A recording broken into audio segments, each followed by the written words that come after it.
A very good morning. Our resource person for today is a successful, sensitive professional who epitomizes old world values with the modern fabric of life. I take real pleasure in introducing him to all our web colleagues. Sir Sanjay M. Dhariwal is a practicing chartered accountant since 1993 and a fellow member of the Institute of Chartered Accountants of India. He was a co-opted member of Indirect Tax Committee of ICAI, Delhi for 4 years. He was a member in Commercial Taxes Consultative Committee of the Commercial Taxes Department, Karnataka. He was also an indirect tax member of the Law and Representation Committee at the All India Federation of Tax Practitioners. He has authored more than 28 books on indirect taxes. He holds directorship in several prestigious firms. He comes to us with a wealth of experience in terms of the professional developments that have been taking place in the area of indirect taxes and in terms of what the academic content in these subject areas should be. May I also bring to notice that we have people who have today registered for the webinar from several places across India. This is the biggest testimony to the kind of professional acumen and expertise that Sir Sanjay Dhariwal carries. We are so very honored, sir, that you will address us today on changing scenario of doing business, challenges and opportunities. Over to you, sir. Thank you very much, ma'am, for giving me the opportunity. I thank NMKRV institution as such for giving the opportunity of speaking on a very challenging topic. Today we are in a world of change. I think post-March scenario, pre-March scenario and post-March scenario is highly very different. Many of us have had a beautiful 2 months vacation. We spent a lot of time with our families. We had a lot of bonding with our families. And those who were not staying under the same roof, we also went into something called as a virtual relationship. I think this was the maximum virtual relationship we had with the people whom we knew. Otherwise, most of the virtual relationships are from people whom we never knew. So this was also a major change. This 2 months probably also gave us a lot of time to think about what we are and where we are and how things are going across. It also gave us time to realize what is business, how the businesses are doing. And we also basically understood that businesses can work and run even without we being crucified. I think this was something which we were always under a belief that if I do not go to my educational institute to teach, it will collapse. If I'm not there, the institution will collapse. If I'm not there in my business or profession will collapse. And I think this is not what the world is made of. The world is much more stronger, much more beyond. And we need not crucify our health, we need not crucify ourselves to basically try to give back to the society. One of the most beautiful things that, at least in India, we have seen is that we are known as a developing country. And we have seen that the developed countries like America, Spain, Italy, and France were the countries which are actually suffering more under this time. We are a developing country, they were a developed country, but they had more yachts because of various other reasons. And we were a society which was willing to help. We may not have the best standards which people used to say that India doesn't have it, but you had an extraordinary display by the citizens of India who went around the country and served each and every needy person, which I'm sure if the government of India was not able to do it, and if we were not able to do the same, we would have had serious complications like what you see in the US today.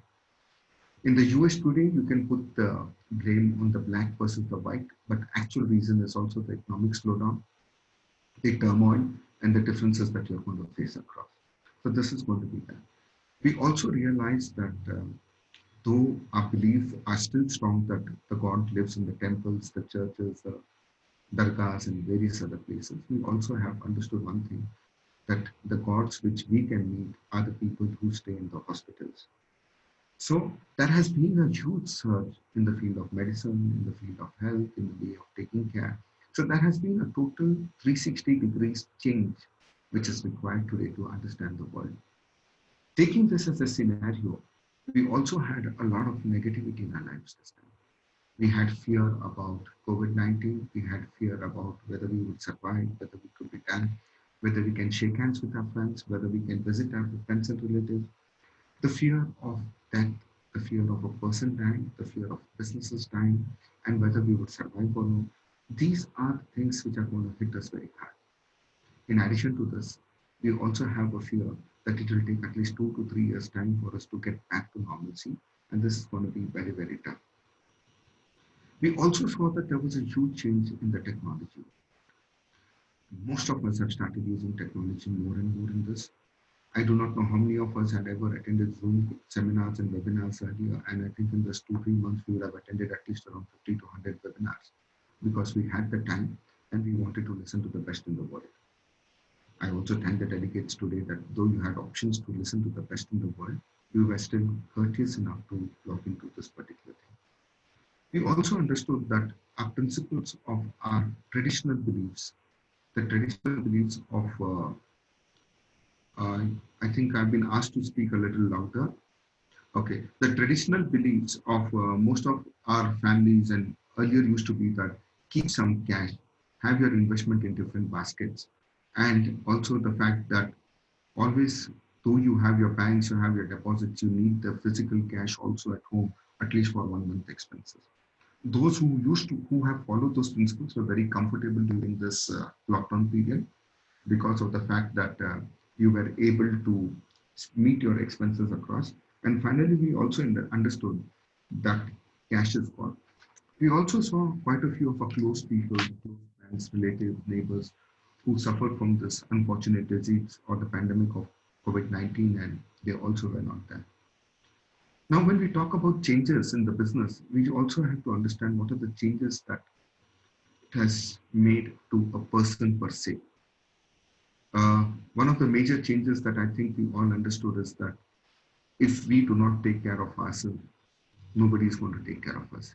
So we became more precautious, we became more hygiene, we became more careful about how we went, whether we went with a mask, without a mask, and that you would be surprised to know that the people whom we call were less educated than us were the people who followed these norms more strongly than the people who were actually educated.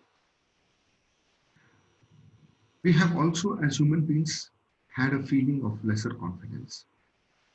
In this period of this 3 months, we also had natural calamities affecting us, natural calamities hitting us hard, and then the fear has further increased that what we have done to nature is it paying back. And this is something that we have to really worry about. We all of a sudden started believing that we also have started living in cages. We were afraid to go out because we feared something which we could not see. Just like the animals started fearing when the civilization started expanding across. From all these areas, now when we come into the stock, we will take it up into two levels. One level is what are the changes in the businesses which is happening. And the way of doing businesses have also changed. The way of thinking about how to do businesses have also changed. I'll just take one simple example.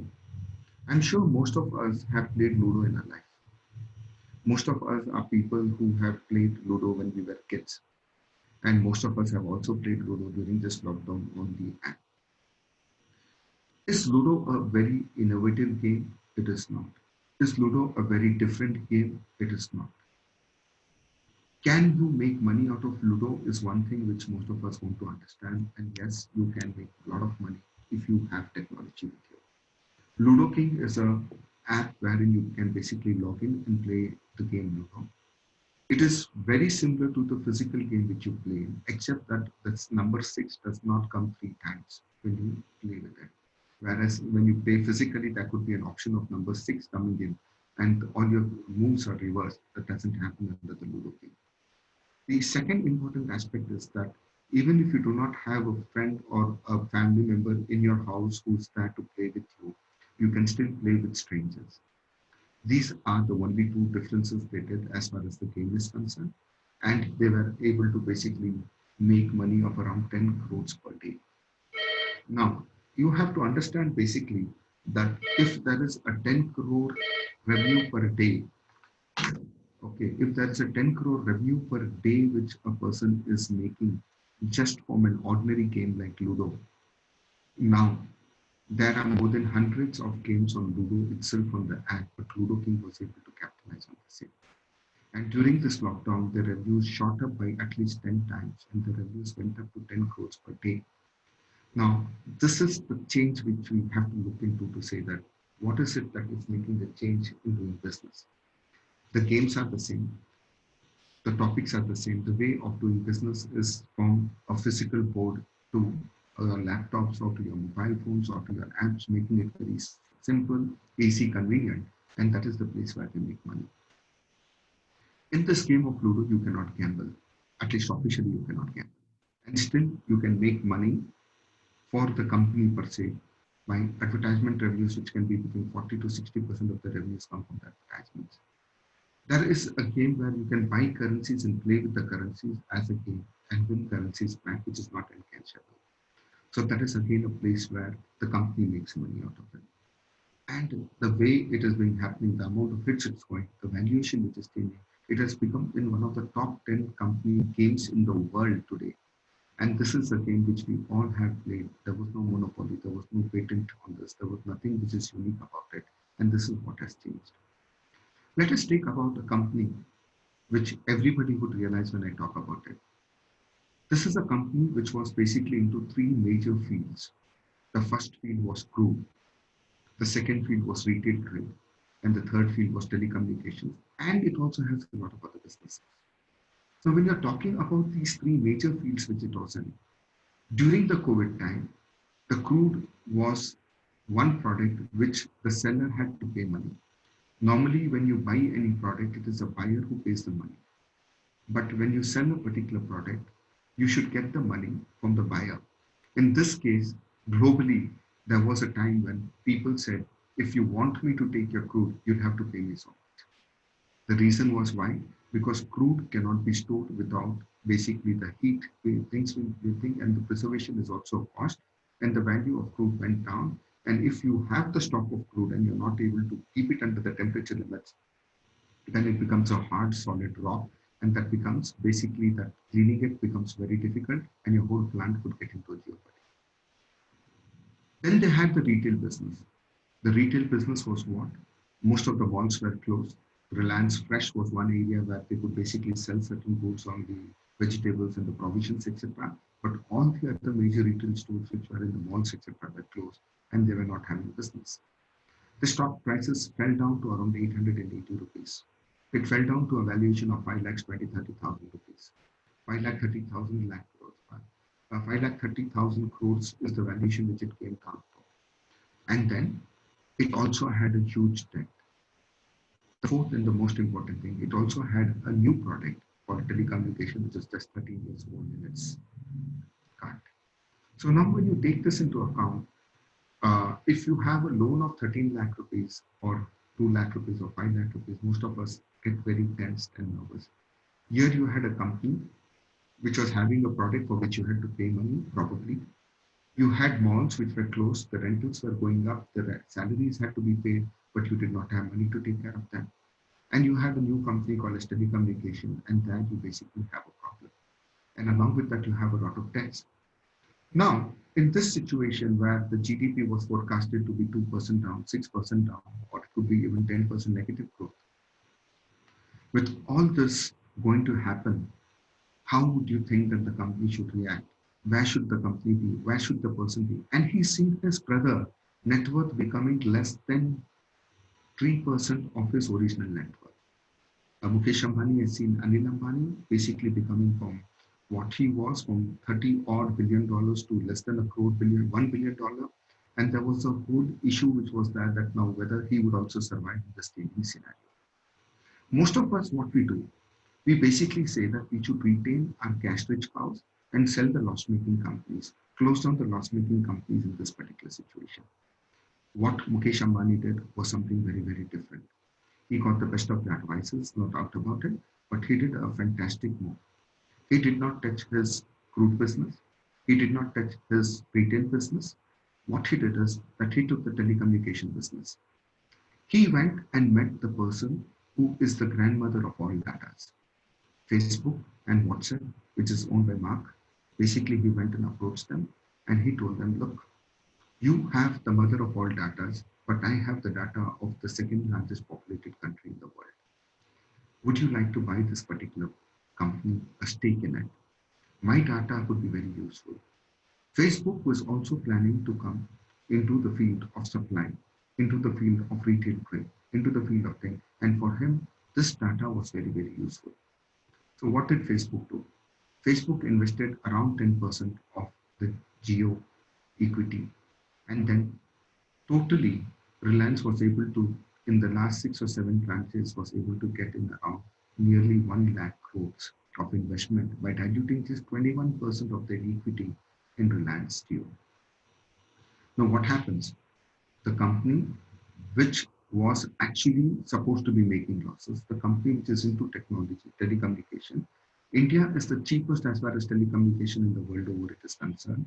We have the highest number of usages, that's the biggest advantage we have. And that company's 21% of the equity when it is sold for 1 lakh crores, the valuation of this particular Reliance company has gone up by more than 5 to 6 lakh crores in the last 1 month. Now, you tell me, he has also come up with the right issues at this right time. And he's collected another 55,000 crores into the form of the right issue. Now, if you see that there is a fund inflow of 1,55,000 crores, basically making it a debt-free company. And this 1,55,000 crores of debt-free makes, again, Reliance bounce back to a valuation of around 11 lakh crores. And this, my friends, is the way of doing business. When everybody was seeing the dark clouds, he saw the silver lining. He identified people which are very useful. And this is the way how things have actually changed into the business world and the way things have happened. And this is something that we have to understand, that you may be under debts. You may be into businesses, or you may be into multiple streams of businesses which may have a profit, which may have a loss. And this is something that you'll have to look into to see that how you have to look differently and think differently. Everybody cannot be a Dhirubhai Ambani or a Mukesh Ambani. Somebody has to be an Anil Ambani, somebody has to be a Sanjay Dhariwal, somebody has to be somebody else, where we also make losses. But these are the beautiful lessons for us to learn, that in the worst of the situation of economic crisis, there would still be a silver lining, there would still be huge importances which we can get across, and we can still survive, and not only survive, we can bounce back.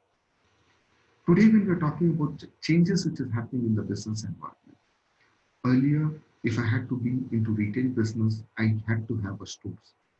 Today, if I have to be into retail business, if I have to meet my customers, if I have to move my customers, I don't require a retail stores. I require a warehouse where I can keep my goods. I require a good technology app.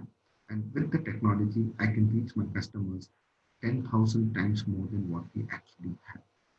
And that is the difference.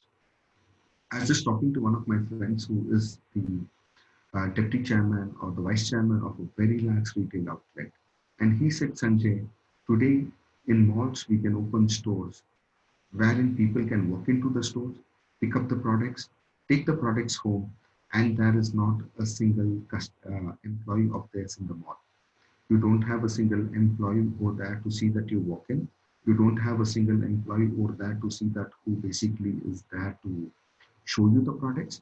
And you don't have a single employee over there to basically bill you across. When you log into the stores, you basically swipe your debit card or a credit card. You pick up the products are basically scanned. And once the products are basically scanned, you have to understand that you can take the products and walk out. and biggest on that particular workout, you can basically get your bills directly debited to your credit card. Now, in the times of COVID-19, in the times of this pandemic, when you have a social distancing, you don't have people who want to touch you, or you don't want to touch any of these things. So what you can basically look into this fact is that things are changing. Jack Ma has made a statement to say that 80 crore jobs would be lost in the next 10 years. And this statement he had made before knowing about COVID-19. Though he is a Chinese, he was not aware of the time that this COVID-19 could have an impact. And 10 crore jobs, 80 crore jobs, if it is going to be lost, India's population would be around 65% of the population of India would be at less than 36 years of age. Now, taking this into the account, you can imagine out of that 18 crore jobs or 800 million jobs losses, what would be the impact on India and the thing. And he said that the loss of jobs would be because of technology, that is of artificial intelligence, it would be because of automation, it would be because of robotics. Now, when you take this scenario, it was very, very tough feeling for most of us here to say that if 80 crore jobs are going to go, how are we all going to survive economically? These are the challenges which we are going to face. Now, you can add on at least around a 50 million job loss or 5 crores job loss because of this COVID-19 impact globally. The unemployment ratios in the statistics from US have been very bad, except the last Friday was a little good enough because they opened up the economy. In India, it is going to be much more worse. Why in India is it going to be much more worse? Is because we are in a situation where we do not have a proper matching of skill set to the right job. We have got excellent, brilliant people who do not get the jobs which they deserve, and they end up doing things which they don't actually deserve. Now, with this COVID-19, you have seen a huge shift of migrant workers who were working in cities like Bangalore, Mumbai, and all the major metros across, who are working in the construction industries, who are working into industries of productions, etc. They had suddenly started feeling that we are not wanted. Nobody is there to take care of us. For the people who we are working here, they're not bothered about our lives. Most of them have gone back to the native like Uttar Pradesh, Bihar, Jharkhand, and Haryana. And when they have gone across, suddenly you see that you do not have people who are there to work for you. Now, this is going to lead to a situation where you already have a high demand for a product even during the COVID times, but you do not have people to manufacture it because of the fact that the manpower is missing. The skilled manpower, the people whom you have trained, the people who are manufacturing or helping you out as migrant workers have left you and gone. You've got another situation in the market today, which we call it as low production and low consumption. So what the consumption was very high earlier has reduced because of the fact that people are afraid to spend money today because they're not sure about whether the jobs will be safe or not. So the production levels are low. Then you have certain industries who have the manpower, who have the infrastructure, who have to manufacture, otherwise the infrastructure cost will not be recoverable. That is called as high production but low consumption. Now this is going to be a major serious challenge. If you're going to have a high production and the consumption is not going to take off, then what is going to happen? Where are you going to store it? Who's going to bear the inventory cost? Who's going to bear the demurrage charges for basically holding on this particular inventories? And the second thing is that your collections are also going to be very weak from your customers, and these are going to be your challenging times. So friends, when we are talking about what is changing in the world, we have to also understand. I have been with a few institutions, educational institutions as well. I've also been with industries, I've also been with businesses. I've seen some of my friends in businesses who have reduced salaries. I've seen a few educational institutions reducing salaries. There are many of the employee segments who have come back to me and said that, look, if we do not get the salary what was promised, we are going to sue our employees. Please understand one thing, that these are the times which none of us have seen. These are the times which none of us have got ever an experience. This is the times where we have never, there's no single person in the world who can say he has experienced a pandemic. He's experienced something which has happened 102 years back. Nobody has done it. There's not a single person who's seen a global lockdowns happening. These are new areas, and most of the industries are confused whether they would survive or not. Educational institutes are confused whether they'll survive or not. There is going to be a huge change. Just like you expect your management to come in front of you and tell you that, look, we know that you have not worked for the month of April, but we are still willing to take care of you by giving you a salary. How many of the people in the employment segment have gone to the management and said, sir, we know that it's going to be a difficult time. It's going to be very tough times for the organization itself to survive, the industries to survive, the work to survive. We also understand the fact that businesses could be very low for a year or two, and you have made only a loss in these 2 months. So we would also like to contribute back to the organization. This, I always said to many of the NGOs that if you have done any of the charities for the general public in those days, you have not done a favor to them.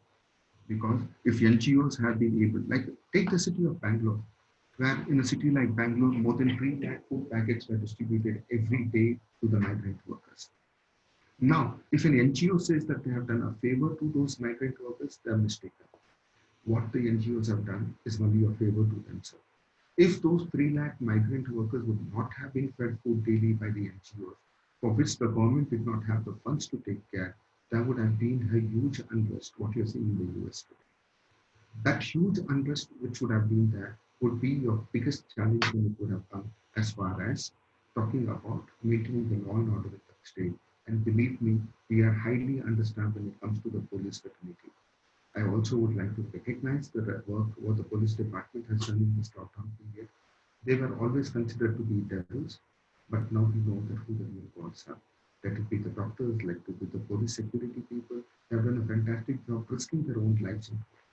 Similarly, when you talk about that NGOs, what they have done is a favor to themselves by taking care of the migrant workers.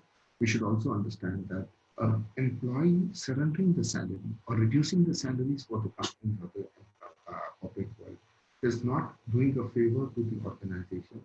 He is in turn doing a favor to himself. Now you would say, by reducing my pay packages, am I doing a favor to myself or I'm doing it to the organization? You have to understand one thing is that an employee survives only till his organization.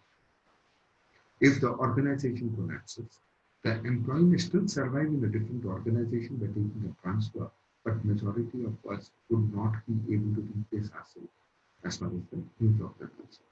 So you have this very different environment which is going to be that of changing things. When you're talking about changing businesses, there are people who have been into the pharmaceutical businesses. And if you're talking about COVID-19 impact, the pharma industries did not crash. The pharma industry did exceedingly well. But did all the pharma industries do very well? I believe no. There were ready-made industries or the industries which were into manufacture of ready-made garments. They were under a great problem because there was no manufacturer, there was huge stock. Even if you manufacture it, the retail is not going to pick up what are they going to do. So basically what you have to understand is that you have to basically see that when there is a change in the scenario in the world, when there was a demand for sanitization, when there was demand for cold and basically cough tablets, then there was demand for fever tablets. If you were overproducing something which people were not going to the hospitals because they feared that they could also contract COVID-19, there would be a major challenge. So you have to change your business models accordingly. If I am into the ready-made garments industry and I was manufacturing shirts and trousers and etc., I had the manufacturing facilities. But if I did not shift into manufacturing masks, which was the need of the day at that particular time, I have lost the business opportunity. So today, how many of us have actually looked into it? Now, when we are talking about the commercial industries, like we are talking about the construction industry. Now, when we're talking about the construction industries, there is a fear in the markets today that the commercial industry, the construction industry, when it comes to commercial manufacture, would not survive. Why? Because people have started working from home. And when people have started working from home, there is a huge saving that an organization makes when people, their employees start working from home. They might have still paid the rentals. They might have still have the infrastructure for which the depreciation is going to happen. But believe me, irrespective of the rentals and the infrastructure cost, there is a minimum 5 to 10,000 rupees cost per employee which every company has when they have to bring their employee to the workplace. That saving could be a huge saving for these organizations. When they talk about 10,000 employees, 20,000 employees, and per month, these could be the savings. The additional savings they could make from work from home concept is that basically that they can have a reduction in the infrastructure cost, surrendering of the rental places. TCS has already made a statement to say that we may have only 25% seating capacities required for working from office, and 75% of them could be working from home even post COVID-19 situation, because we find it very, very sensible and remunerative. The side effects of work from home is also that uh, again, this is going to be a gender-based talk. If it is a man, it doesn't affect him much. But if it is a female and a mother, it definitely affects her from working from home. It affects them from working from home for the simple reason is, uh, can Sneha madam, I read a message that the voice is not loud. Is it better now if I remove the earphones? Can the organizers basically put in, confirm it to me? Is it better now? Then I will remove the earphone and talk directly on the laptop itself. Okay, thank you, Sneha Datta madam. So now when you're looking into this particular aspect of work from home, if it is a male, he can still work from home because he doesn't have much of the home work to be done across. But when you're talking about a female employee who is working from home, she cannot say no for the housework when there are guests at home. She cannot say no for work at home when she is at home when her parents are not well. She cannot say no when her kids are around, whose schools are not there, and she has to basically also take care of the child when they have to log in for the classes from home. So these are going to be one of the challenges for work from home for people. The second challenges which you have from the work from home is that the focus and the deliverables have not been very effective. You don't have the environment. Many of us would not have enough of sufficient privacy at home, of having a room where you can sit and talk and deliver and speak across. That would be also a major challenges which could also be that. And this is going to be one of the areas which is going to happen. The third is with regard to infrastructure. Now, if I have to work from home, I should have a dongle or I should have a very strong Wi-Fi connection to basically work from home. I should have a laptop which is independent for me, which may not be a requirement with most of the Indian families at least share one laptop between all the family members whenever it is required, etc. And these are going to be the challenges which you can have across. So work from home may look to be a very, very sensible way of doing things, but work from home, when you're talking about, I have got 3 divisions in my CA permit. So, and one division said that we are very happy with work from home because of the fact that our people are able to deliver even from home. They have an access to the server and do it. But the other 2 divisions of mine said that the work from home has not been very effective, and these are going to be the challenges. So this is going to be your challenges. Now, there are going to be a huge challenge when it comes to the educational sector also. So what are going to be the challenges in the educational sector? Number one, your admissions have been delayed by 3 to 4 months or 2 months or 3 months. And this is going to be because of the fact that the results have been delayed. Exams have been delayed. Until the exams and the results do not come, how do you take your new admissions into your college? And with this, there would be a fund flow issues with many of the educational institutions, which basically will bank on the revenues which they collected from the year admissions which they have it in the month of April to June or July. So this is going to be one of the challenges. The second challenge is going to be that they will have to incur two costs. One, a cost for the teaching staff as well as a cost for the online classes, the infrastructure is to be done. Taking sites like Zoom, etc., on rentals to basically telecast their classes across. The challenges of students who are not your students attending those classes so that the benefit of having the best of the teachers as well as not paying the fees. Now, these are going to be the challenges which educational institutions have. There are going to be challenges where very high-end institutions globally are facing that the children's people are not willing to send their children out of their countries because of the fact that they feel that it may not be safe for them. And this is going to be your challenges. In a city like Bangalore, you may have challenges that many of the institutions which have students coming from outside Bangalore or outside Karnataka, you may have parents not willing to send the children so that because of the fact that you do not want the children, parents do not want the children to be away from them. This is going to be a year of a lot of changes.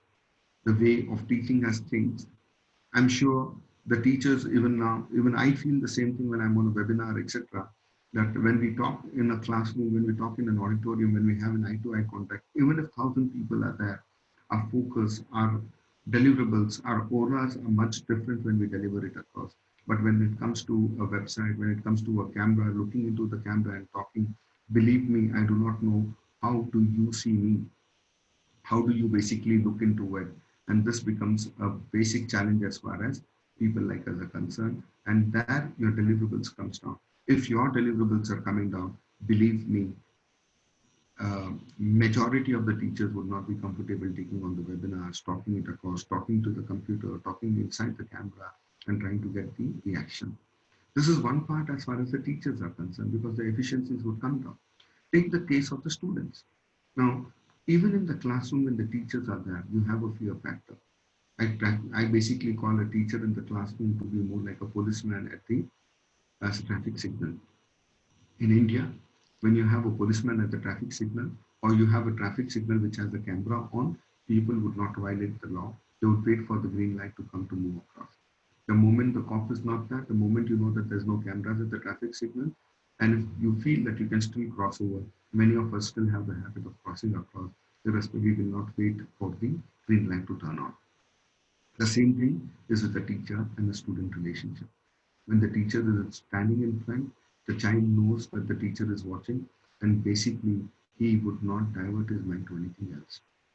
A child's mind is the most complex mind.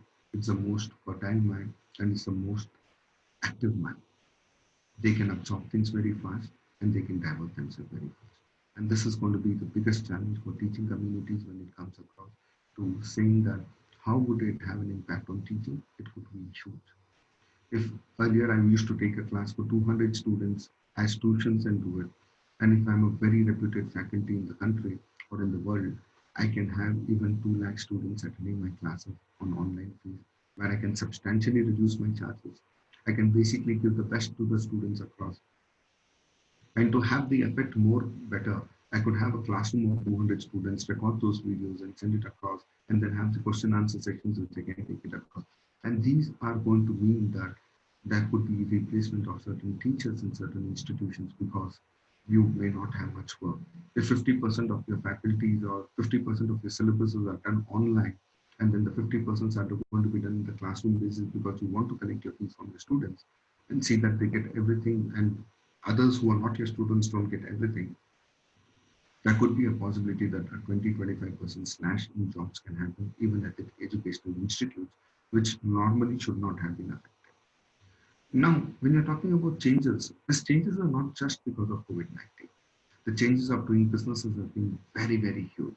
Now, let us take the case of a company which does not own a single car, and it runs the maximum taxis in the world. We take the case of Uber.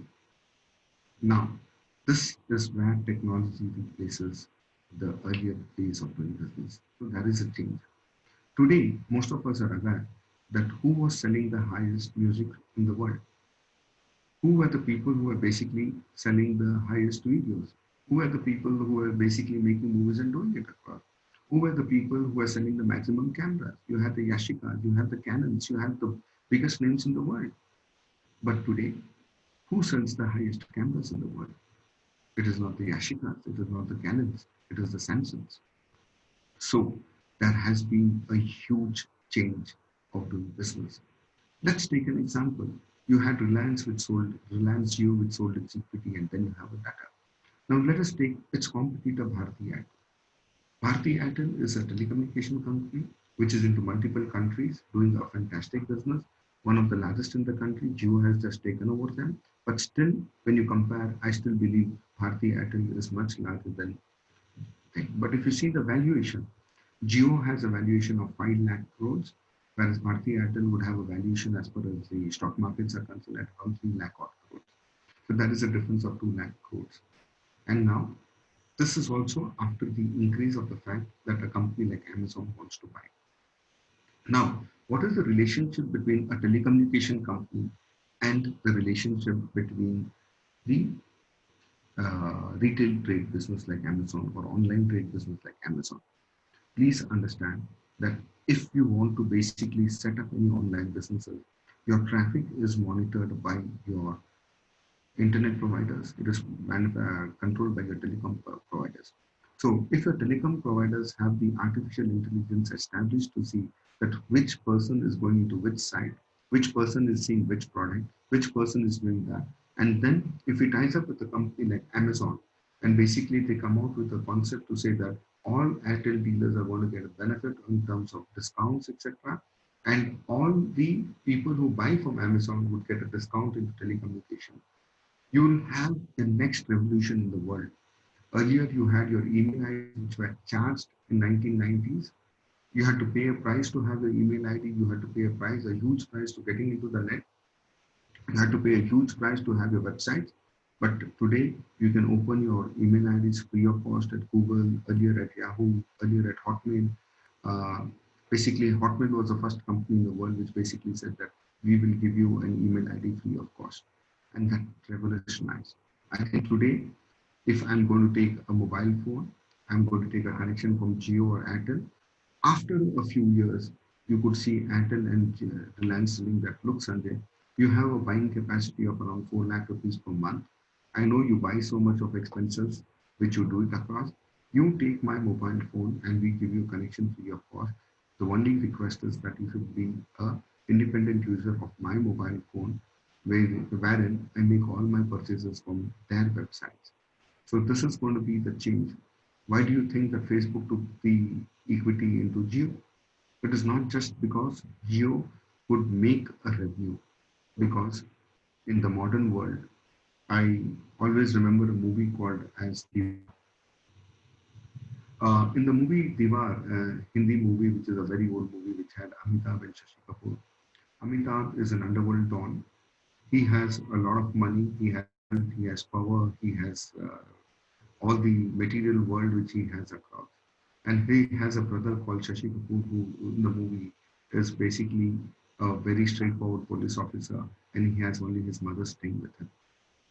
In that movie, Amitabh says, "Mere paas sab kuch hai, paisa, dhan, daulat, power, and everything." And then Shashi Kapoor just says, "Mere paas maa hai."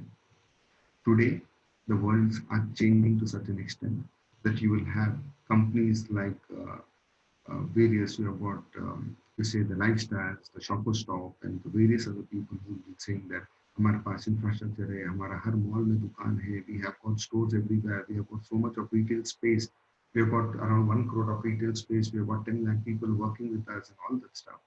But if they do not have the data, what is the use?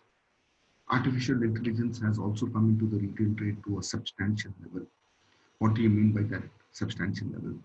Today, when I get into the website, say I get into the makemytrip.com and I try to search tickets for my Bangalore to Bombay flight, and I abandon the purchase of the ticket because of the fact that the flight fares have increased from 6,000 to 8,000.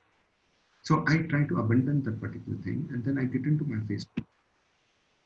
Facebook directs me back to Make My Trip, saying that that is an incentive. The prices of Bangalore to Bombay tickets has come down from 8,000 to 7,000. If you want, buy it now. Now, this is the way Facebook or the data on the net is easily available. But today, if I have a retail stores, and in the retail stores, I have a customer walking, I do not know his name.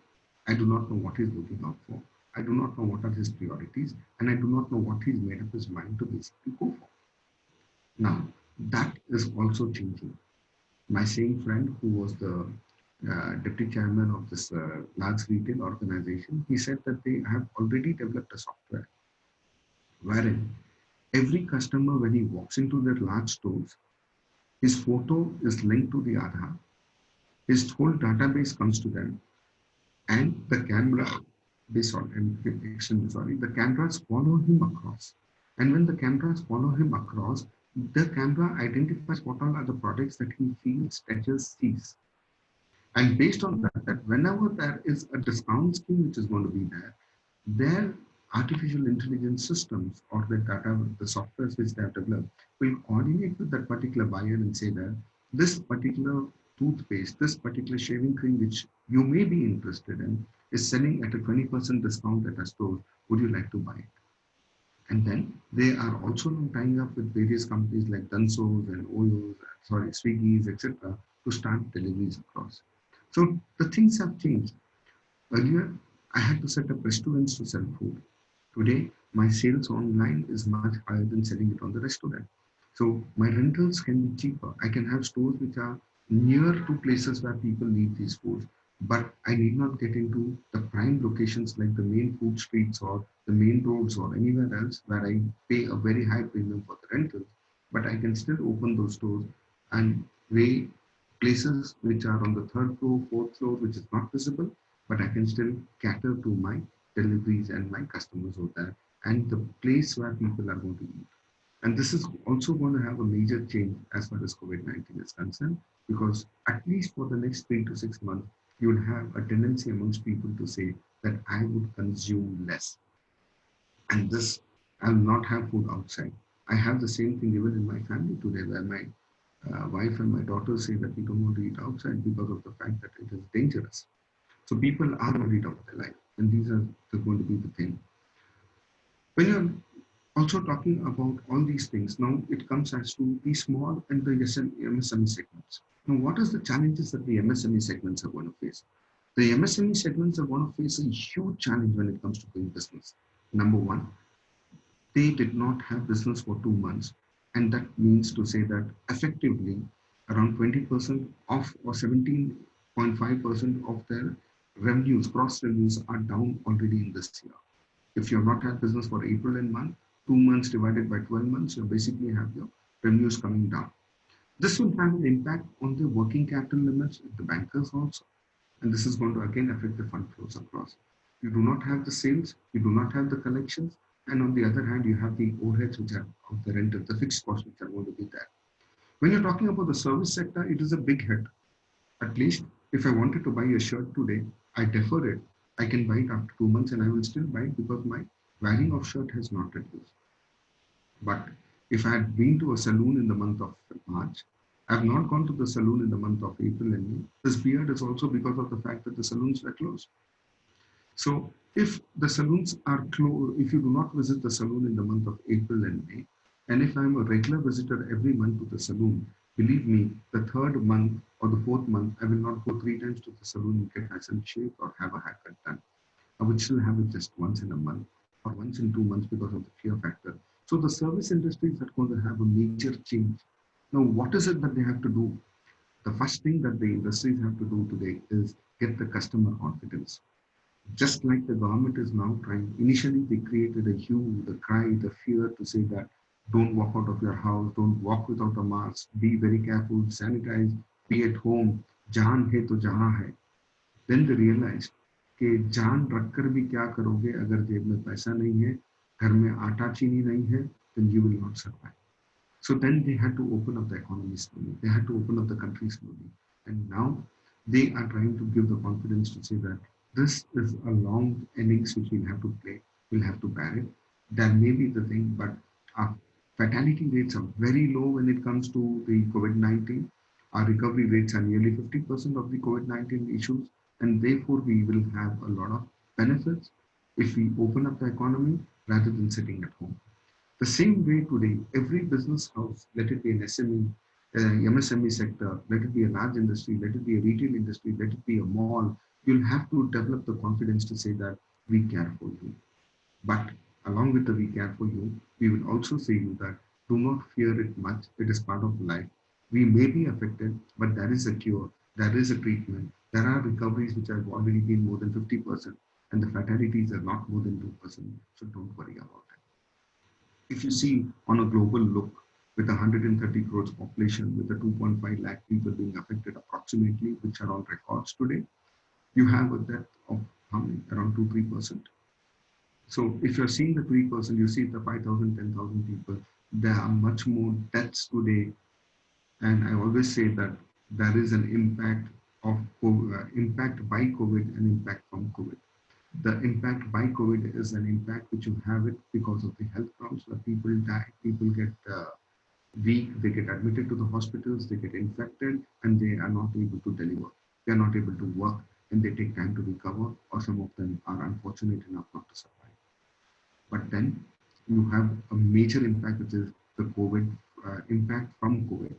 This impact from COVID is going to be an impact from basically what you can call it as the impact which is happening to the economy, the impact which is going to happen to jobs, the impact which is going to happen to industries, the impact which is going to happen in the way you are going to consume things. And this is going to be a lot of difference. So these are some of the areas where I personally feel that there have been a lot of changes.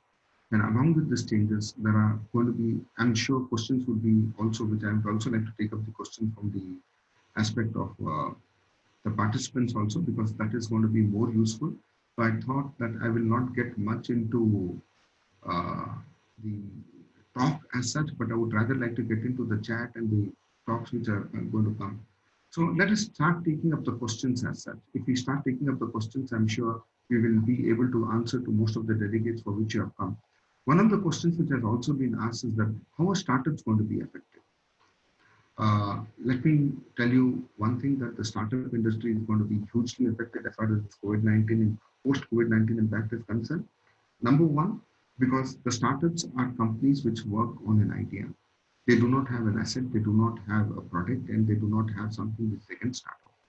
So when you are going to have a new startup coming in, and with the liquidity crunch being there, and your 20 lakh crores of schemes which the government has rolled out to benefit may not have a very strong inflow of liquidity into the market, because the market is fearing that the economies will crash.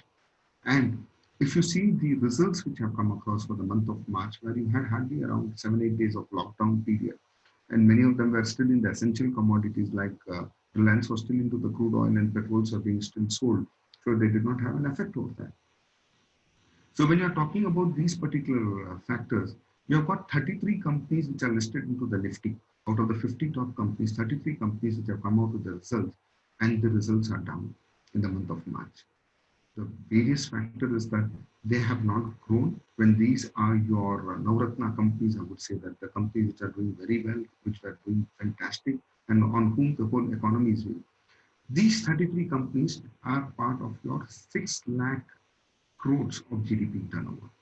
And this is substantial when you're talking about 33 people. And each company, if you consider them as one person, legally also they're a person. This 33% hold roughly around 33 people, or 33 persons hold roughly around 3% of the GDP. And this 3% of the GDP is showing an impact for the large players. And believe me, friends, if the large players have been impacted, the MSMEs have been impacted more, because if you compare yourself, this thing, like you compare companies like TCS, you compare companies like Infosys, they had the infrastructure, they had the servers, they had the laptops, etc., where every employee of them could work from home and they did not lose the revenues. But what would be the impact on a small store guy who has to open a store and sell goods, which is going to be a non-essential product? This is going to be the tougher time which you have it across. So if you're talking about MSMEs, the funds are bad. If you're talking about startups, they would be more crucified because there would not be liquidity into the markets, and this is going to hurt you very, very badly. But on the better side of it, that if you are a startup which is coming out with themes which are going to be useful post-COVID, there could be a huge scope, because people have started thinking differently. People have started looking at differently.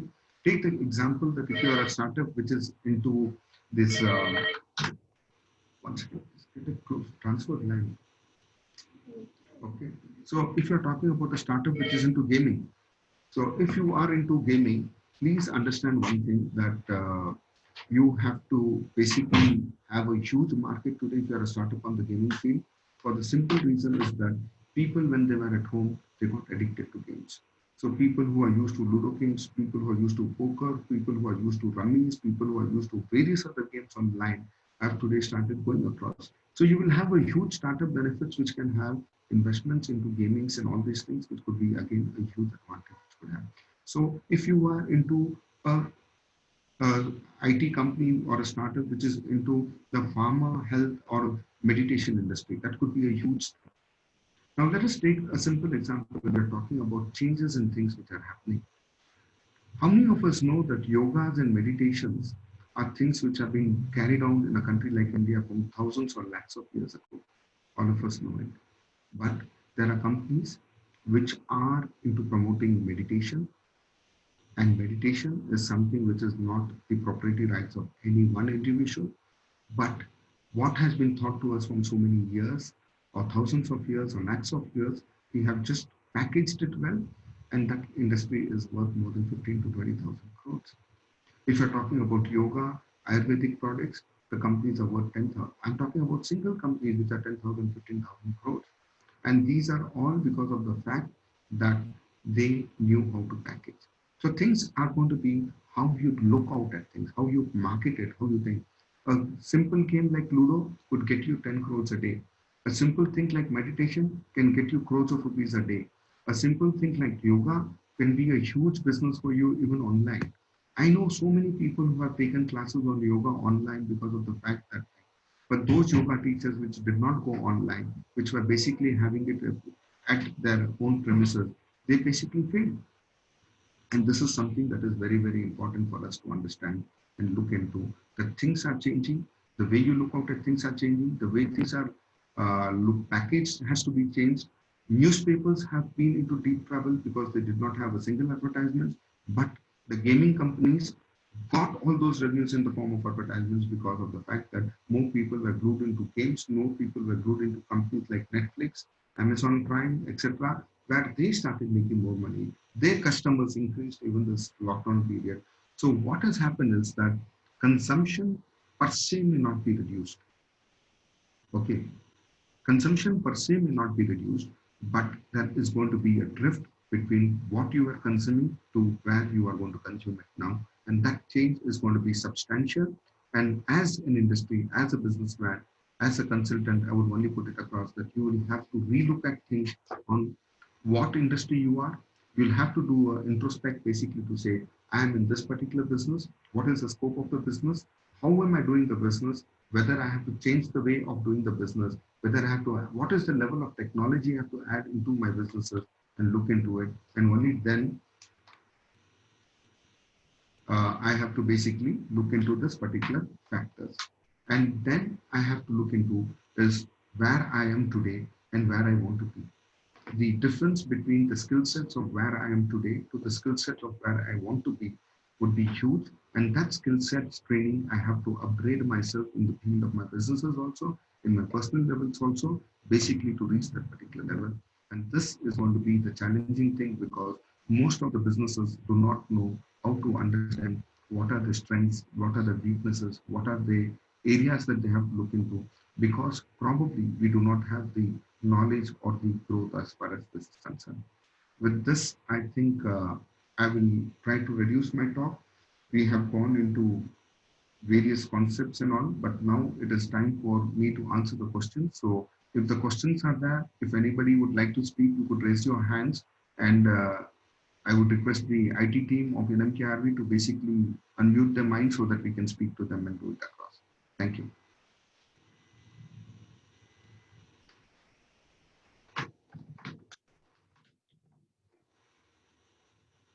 Hello? Hello? Is anybody there from NMKRV? Can we have the question answers if anything is there?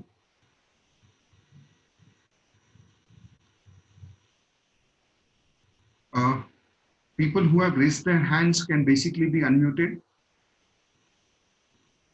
There's one Shilpa A, Rajni R.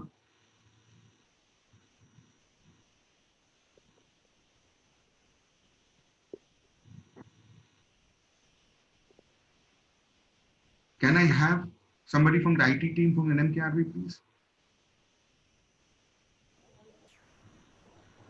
There's a question from Manoj Upri. This is the worst phase of economy due to lockdown on conditions. We get also conditions quarters.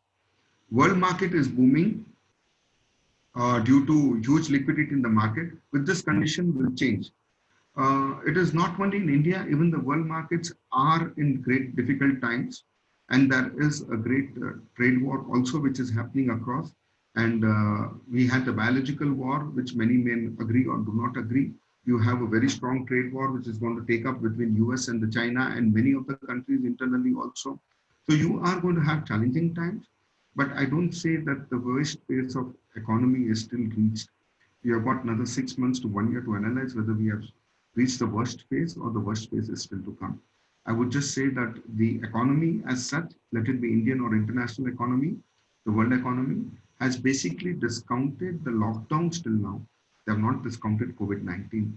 The difference between discounting COVID-19 and the lockdown is that lockdown is what we saw in the last 2-3 months. The COVID-19 impact is going to be still what we are going to face with lack of production, lack of consumption, lack of manpower, lot of infrastructure, and the changing taste of the people, which we have still not discounted. The next question from Srishti is that, is it safe to buy shares in Indian companies? If you are a long-term investor, please buy on a systematic basis. To buy today, it is worth buying it. But if you are looking out at a short-term day trading, I would never advise that because it is not at all safe. You can still expect the markets to be down by 10-15%, but it can be after a slightly higher boom because companies like Reliance are the major players in the index. They have a major share in the NSE as well as the PSE index. So they have been doing pretty well. So, but if you're talking about results, the results are not very good as far as March is concerned. The June month results are not going to be good, but the stock markets has discounted it in the month of March, April itself. So it is the right time to buy if you're a long-term player. How does disruptive innovations displace the incumbent in India? Disruptive innovations are there and will be there, and they are pre-COVID also.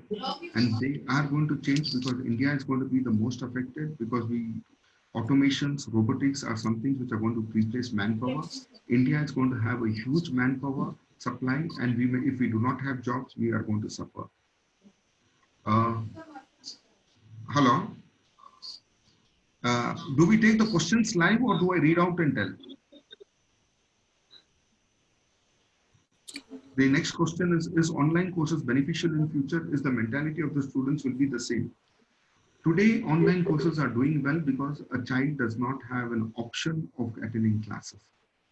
I would take it into two segments. The segment one would be wherein you have got your institutions like your schools, you have colleges, the undergraduations and the graduations. And then you have got is the super specialization courses, which can be a certification course, etc. I think the courses like the certification courses, the MBAs, etc., are going to do very well online than offline because you'll have great faculties, senior members coming in and teaching, and they would not have the time frame bandwidth to basically get into many institutions. But when you're talking about schools, etc., you don't send a child to a school just to read, just to understand ABCDs and understand history and geography. You change a child, you send a child to a school basically to reform him completely, to develop him completely, from his personality to his nature, to his character, to everything else, in addition to the knowledge field.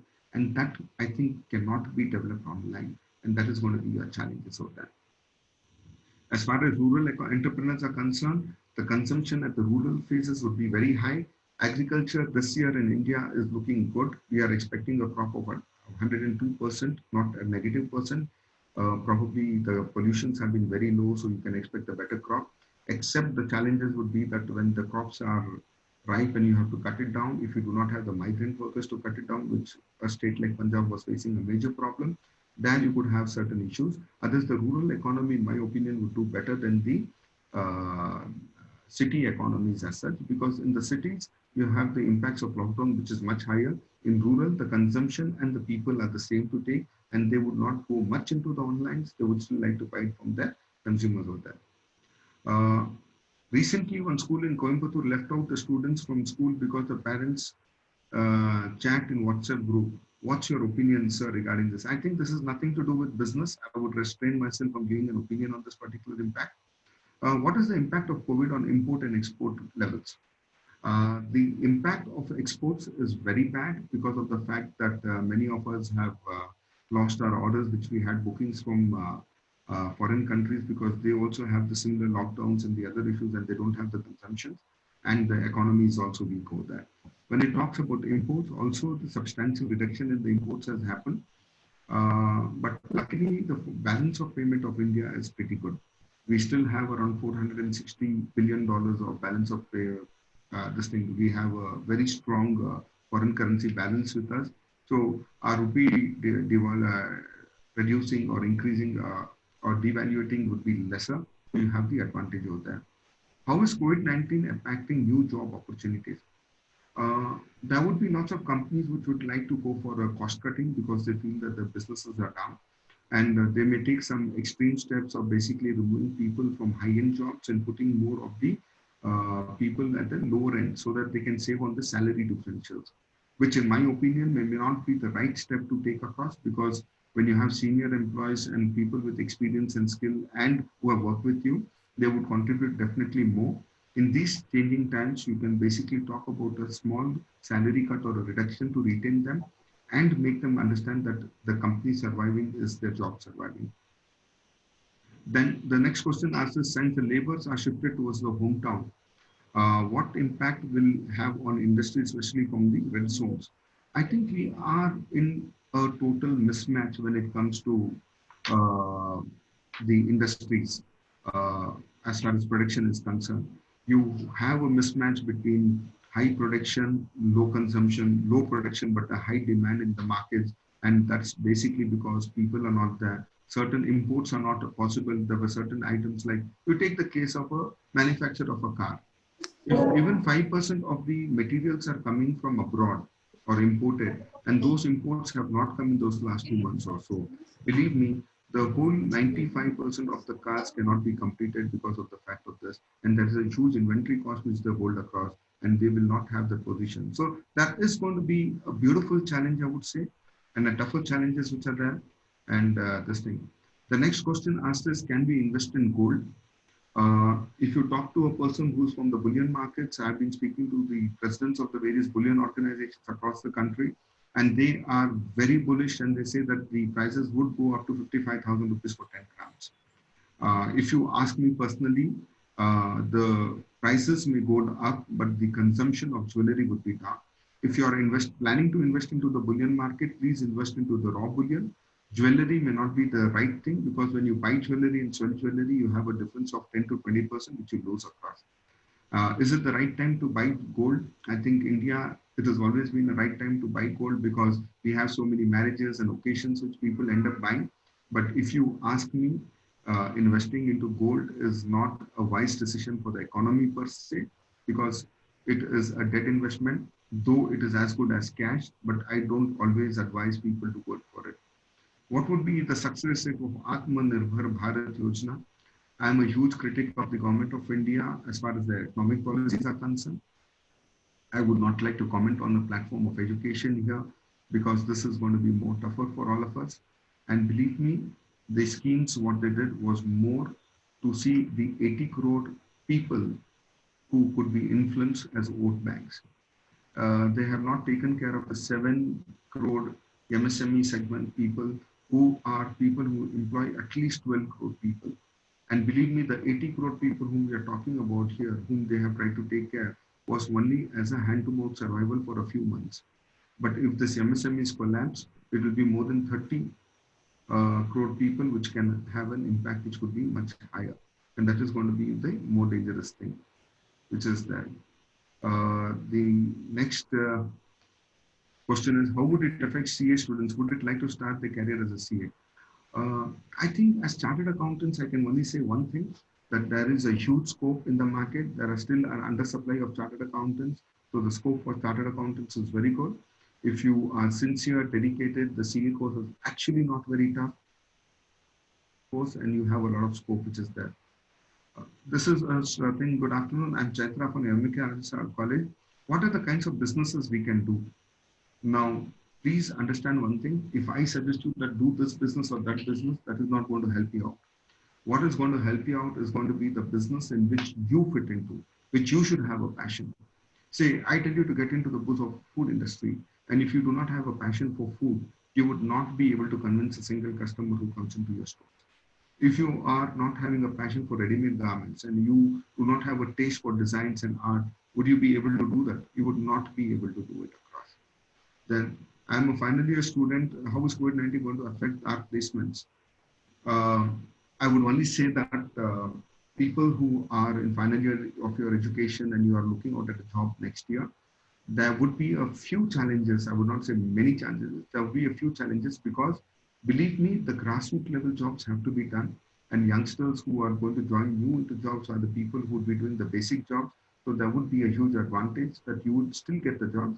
But yes, when you're talking about people of 40 plus, people who are looking out at senior positions, this is going to be a major challenge time because there would be reductions in cost, which cost cuttings has already started in most of the organizations, and this is going to be very tough. And this is going to be, sir, can we promote local to global when there is lack of human resources and finance? See here, ideally for a country like ours where we are going to have 65% of the youth population, we have to promote local to global. But then today we are talking about promote local to global, but we are talking on an app which is a Chinese-based app also. The reason is that you don't have a local app, you have a stay home app which can accommodate 50 people, but not 1,250 people. So you have your own challenges. So you cannot shift from local to global tomorrow. You'll have to have a longer time. You'll have to spend a lot of technology base. You'll have to upgrade your skill sets. You'll have to upgrade your management skills. And you'll also have to remove the red tapeism, which is very, very high in a country like ours. And because of which many of the industries are afraid to come into India. If you're going to have the red tapeism, believe me, many of us would not like to be that. The next is, what is the subject hidden in each kind of business? I didn't understand this question, Chaitra, so I'm sorry. If you can clarify it more, it would be good. What are the fields that have more scope for research in commerce now? The scope, I would say, for the field of commerce as far as research is, the change which is going to be in the consumption of every common man, every human being today. In the post-COVID, there are many people who have decided to change, and this is going to be the thing. Is artificial intelligence boon or bane? Artificial intelligence is going to be a boom for technology-based companies. It's going to be a boom for large players because they can afford to invest into the artificial intelligence and do it. It is going to be a bane for the MSME sector because they are people who don't spend much into technology. And it is also going to be a lot of pain for people who are looking out at jobs because it is going to be a bigger virus which is going to consume the thing. Yeah, we can take a few questions live, Snehata ma'am. I would be happy to take it up. You can unmute the people who wanted to ask the live questions.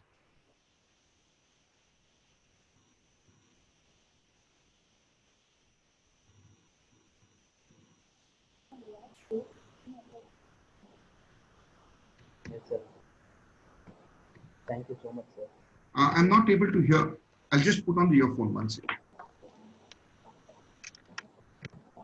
Jagat Prasad, so you can ask your questions, sir. As you raise your voice, Hello? raise your hands. Hello? Hello? Hello, sir. I'm not able to hear the live questions.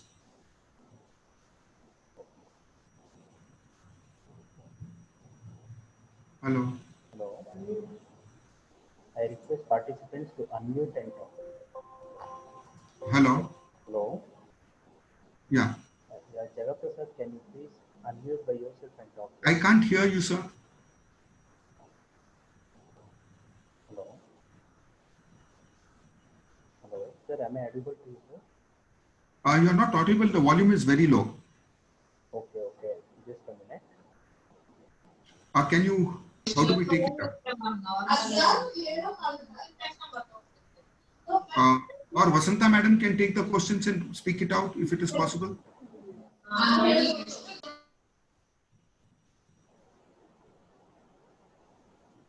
Hello?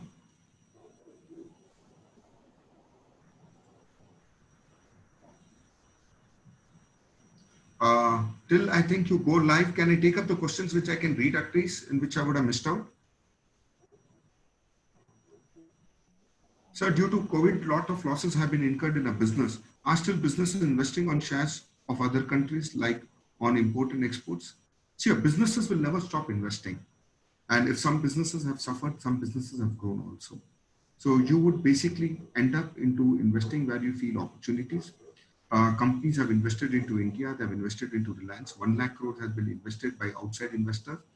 55,000 crores has been invested by the local investors into the form of right issues. So investments will come wherever you see a benefit, and a businessman always sees the benefit. He doesn't see even the ethical instances of it. Hello?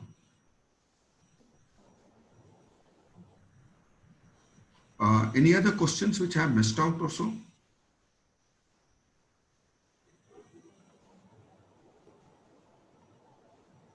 Hello?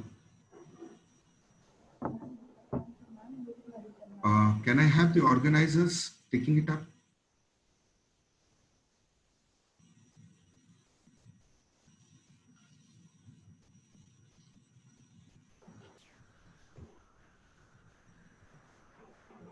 There's a question which says, is it the right time to invest in mutual funds? As far as you are into the SIP plans of any mutual funds, it is always the right time to invest. What is the future of travel and tourism industry? I would still recommend not to invest into travel and tourism industry, because for the next 2 years, you could see a huge fall into the travel and tourism industry.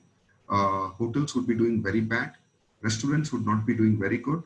But when you're talking about travel, like business travels would still continue, the airlines will still do good. But when it comes to the tourist travelers, that's going to be a huge help.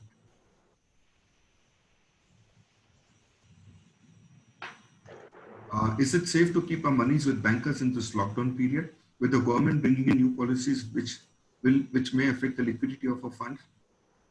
Please understand, if you are into the public sector banks or a good bank, you don't have to worry much about your money.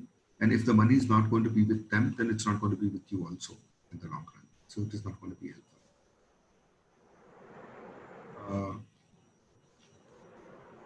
Many companies have fired their employees. How about the students who are studying and passing out now? Will there be employment opportunities? I told us that companies are going to fire the top line employees, because that is the place where they're going to save.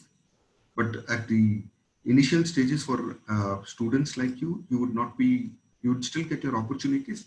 But yes, there are going to be negotiation in salaries. What plan and policies businessmen can adopt in the next 3 months? The biggest plan that a person in business should adopt in the next 3 months is be positive, look into your business model and see that it is still worth it. If there has been a change in the spending sectors of the people in your industry, try to have a replacement of the industry. Even if it means closing down the industry for some time, can be still worth it, because the overheads can basically kill you. But otherwise, if you're talking about next 3 months, wait and watch, be positive, and try to see that you recover whatever monies are due to you, because money is going to be the king.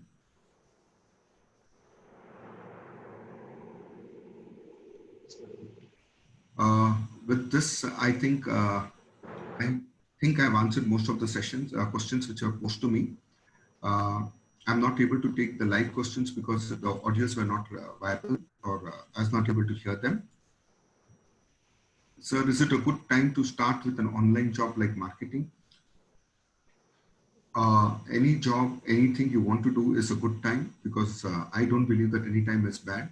And online marketing jobs can be good, but you may have some rude customers on the other side, because of the fact that people may already be suffering with calls from the lenders to say that paisa do, paisa do.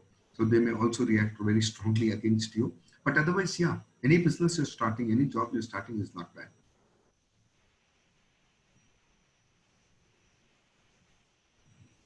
I think I've also reached the time of 1 o'clock, which was given to me. It's already 12:55. I thank Vasanta Madam and NMKRV organization for giving me a good thing.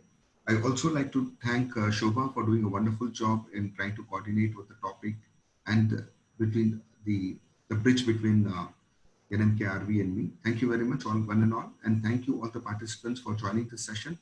I do not know how much of value I could add on to this particular session, but I personally felt that it is always a joy talking to the teachers and the students community. I know people from various backgrounds have joined in. Thank you very much. Thank you, sir. Thank you. It was an excellent talk. The talk has opened up new lines of business, new ways to do business in the coming years.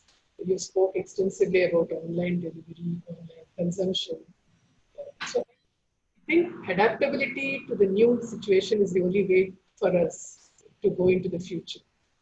I think we also need to look at reviving healthier practices that we practiced in the past in the agricultural sector, and then look at self-sufficiency in the long run. So to sum up, I think as educators, we will really have to reflect on how we need to make our students better prepared for their future.